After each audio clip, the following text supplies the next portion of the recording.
Boys, we all need to rally together to help Big Calvin. Right, remember that island we were talking about where it was a fundamentalist hate preacher, Islamic preacher, wanted to buy this Scottish island and turn it into a caliphate, and apparently the owners have told him to bugger off, and apparently there's not been any serious offer from him. Well, our boy is trying to turn it into a Christian island instead, which I think is a lot more, culturally relevant to this great nation. A fundamentalist preacher set on creating an Islamic state off Scotland and the Catholic cleric who's fighting to stop him. Welcome to the £1.5 million battle for Holy Island. It may have been the estate agent's blurb that started it, gushing enthusiastically about a rare opportunity to buy an idyllic island with complete tranquility, which, if I had the money, I absolutely would, god damn. And see now with Tesla's Starlink, hell yeah, I could totally do that. But given that Torsa, a largely uninhabited dot in the Inner Hebrides, was named after the Norse god of thunder, perhaps it was inevitable that plans to sell it would run into a storm. Boasting castle ruins, a 3-bedroom farmhouse converted into a holiday home, and 2 miles of pristine coastline, the £1.5 million price tag was meant to attract the kind of wealthy clients keen to escape the pressures of the world. Absolutely would do it. Instead of the quiet life, however, this unspoilt shard of rock and rough grass has become the unlikeliest of settings for religious tension. 1,000 years since it lived in fear of Viking raids, Torsa, barely half a mile wide and 1.2 miles long, is being fought over once more. Look at that with a little house. Low shores as well. You can see this little area right here. Doesn't look like there's that many rocky outcrops, perfect for fishing. You've got trees on the other side. I would plant more. Would want to check the soil for fertility as well. I need to get out my own head. Anyway, on with the article. This time, the combatants are a Muslim cleric who has sworn to turn it into an autonomous Islamic state, and a right-wing Catholic preacher who is hell-bent on stopping him, our boy Calvin. If it sounds like the script for some edgy comedy, then the island's present owners are not laughing. They've already had to fend off suggestions that Sheikh Yasser al-Habib, a mullah accused of stirring up sectarian hatred in Britain and in the Arab world between Shia and rival Sunni Muslims, was in advanced talks to buy the island. They've had to confirm that no, he is not. In videos released last month to widespread consternation, Al-Habib 45 disclosed plans to convert Torsa, one of the Slate Islands off the coast of Oban and Argyll, into a private Islamic state in the UK run by Shia Muslims intent on imposing strict Sharia law. Al-Habib is the founder and leader of the Mahdi Servants Union, which runs the Fadak Shia Islam TV channel and military-style training camps from his global headquarters. Military-style training camps, and this guy wants his own private island. I'm sure that is nothing at all to worry about. A private compound in the picturesque village of Fulmer in Buckinghamshire. The MSU has been accused by critics of fomenting dissent in the UK between Sunni and Shia Muslims and funding Shia militia groups in Syria and Iraq. Footage posted to Fadak TV shows Al-Habib describing Torsa as an irreplaceable opportunity to create a homeland, promising to negotiate with the UK government to allow Muslims from all over the world to be given a visa to visit. And because that island's nice and out of the way, and it's a little bit difficult for the police to just go in and check them up, I wonder what they could get up to. I do wonder. Torsa, which has been on the market for a year, is accessible only by private boats from neighbouring Lewing. Itself reached by a 5-minute ferry ride from the island on sail, which in turn connects to the mainland via bridge. Yet in one video, one of his followers has already explored the island, pointing out where he might build a mosque. Al-Habib also said he wants to build a school, hospital and Hossa, a Shia seminary, on Torsa, where strict Islamic law could be applied out of sight of the meddling authorities on the mainland. What is more, he claimed he had raised nearly £3 million of a £3.5 million target to realise his dream. His followers say their new homeland will be a staging ground for the coming of their messiah, known as Mahdi. Like from Dune. Of course he is the Mahdi. Who they believe will rid the world of evil and injustice. Ironic. Pretty strong stuff, particularly for the quiet communities of the Slate Islands, more used to their routine of cattle rearing and sheep grazing than the heady world of geopolitics and religious fervour. Retired science teacher Alistair Fleming, who lives on the neighbouring island of Lewing, arched his eyebrows at Al Habib's elaborate proposals, suggesting they would spark objections at the planning stage. Mr. Fleming, 85, told the Mail, "It's not an easy island to set up a community on, and I am perplexed as to why he's chosen Torsa. The only way you can access it is by ferry and boat, and it's not big enough to cater for a large number of people. Even if he did buy the island, I do not think he would be able to carry out the works he is proposing. There would be far too many objections," because that's one thing that's a little bit annoying in Scotland, is if you want to make changes to your property, not only do you have to get it approved by the council, you have to get it approved by all of the local neighbours in the area. Now, I get these here in the studio because we're like right in the centre of Glasgow. We get letters like that all the time. It's like, we got one recently. The restaurant down the road wants to build like an arch alcove, one of the little tents for its outside dining area. Do you have any objections to this? And I'm like, it's their property. They can do whatever the fuck they want. Stop sending me these stupid letters. Another Lewing resident who declined to be named, wonder why, added, "I'm not sure the Women's Institute are going to stand for this. We'd welcome just about anyone, but this doesn't seem appropriate," adding that locals had been jokingly saying that Taylor Swift might buy Torsa. Al Habib's move has sparked others to act after outspoken Catholic cleric Calvin Robinson launched a counter-offensive to claim the land for Christendom and turn it into a Catholic retreat.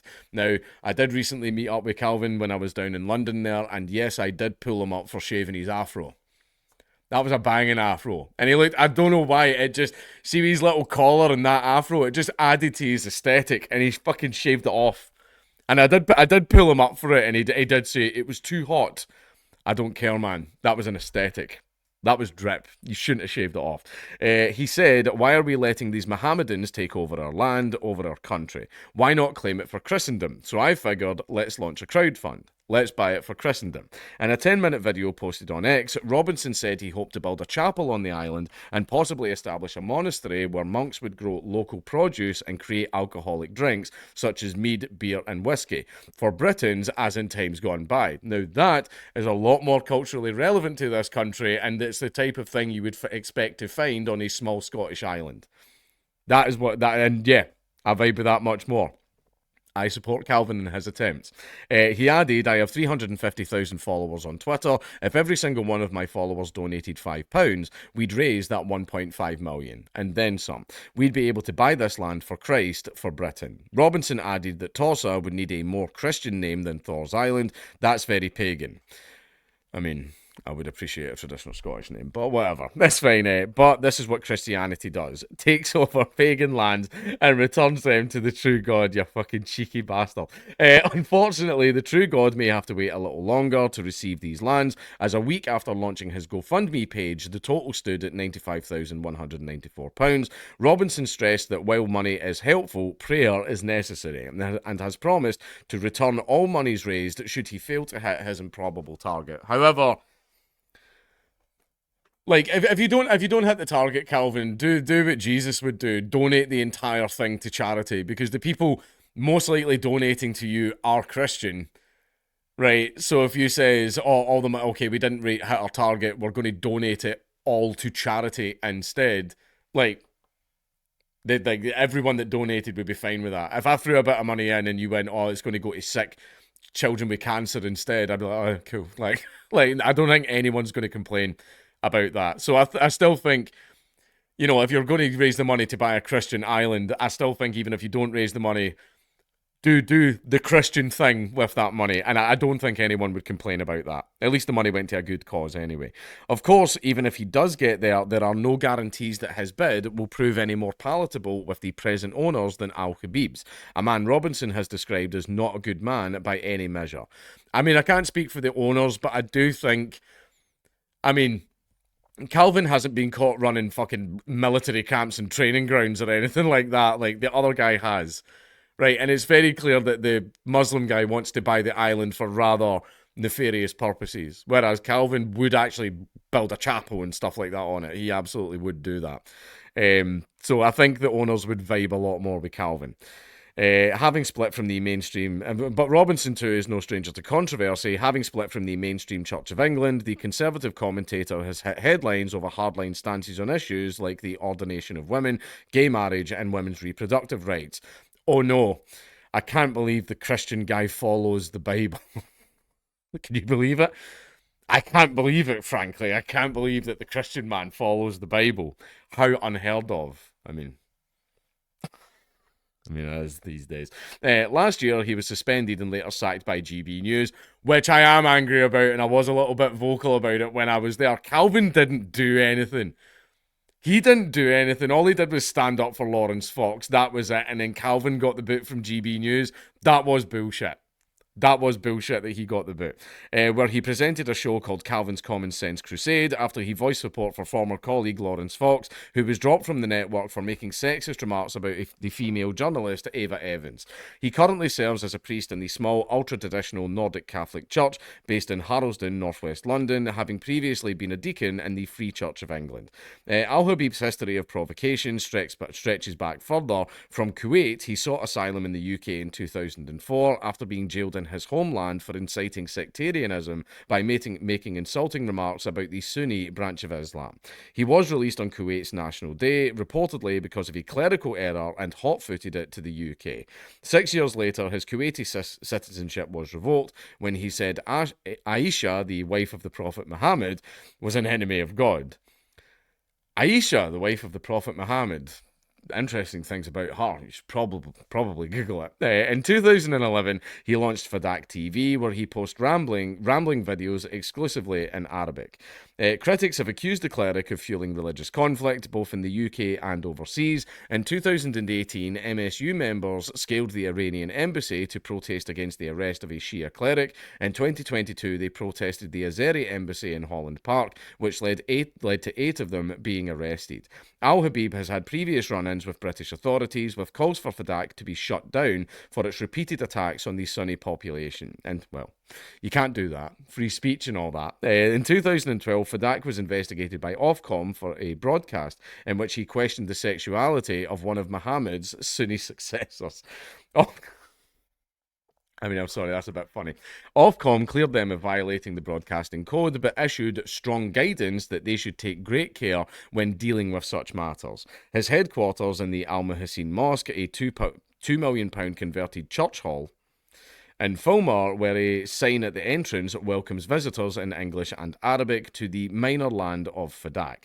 Videos have been released purportedly showing military-style training camps being carried out in nearby Buckinghamshire car parks. Although only around 5% of Britain's Muslim population is Shia, totaling about approximately 200,000 people, Al-Habib has built a wide following across the Middle East through Fadak TV, which he has developed into a fundraising machine. When funds were needed to build the Fulmar Mosque, he raised more than £1.2 million in a single week, pulling power that Robinson can only dream of. Well, I'm about to shout him out at the end of this video. For now, they are facing off over a nugget of an island, which was once occupied as a defensive stronghold, going through various clan ownerships before the Highland clearances.